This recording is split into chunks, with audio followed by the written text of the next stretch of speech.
where they cut this. So these guys, they get the cow heads and they cut it up here. So it's like the chopping place, and then they distribute that meat. So the meat that you are eating in the CBD, on top of the zincs where those guys are, sitting. So it comes from here. And also you've got some unauthorized chickens, like a chicken farm that's in here. You can even smell some ammonia and all of that. So it's quite very dangerous here. I'm waiting for EPMU because the guys for environmental health, they said that they're not going to even write a fine. We have to confiscate everything there. And maybe you engaged with some of the tenants here. Maybe you can tell us more about that. You've mentioned maybe you're going to come back to them again next week or in the next 2 weeks. Maybe just tell us about what they said, their concerns.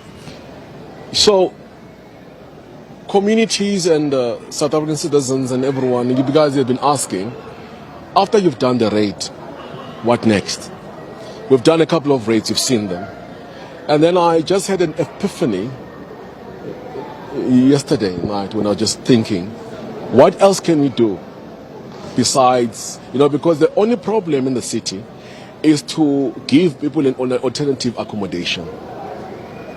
That's the problem. And then the second problem is that we can't find some of the owners of these buildings.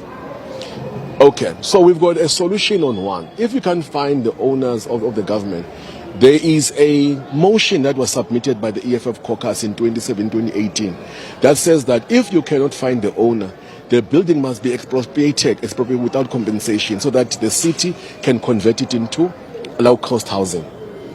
The second one, of which that were willing to take a risk, because there are some generous individuals who says that, look, we are prepared because we've got companies working everywhere to come and maintain the building or to renovate it, just partially so, just to give it a facelift, not to do a detailed one.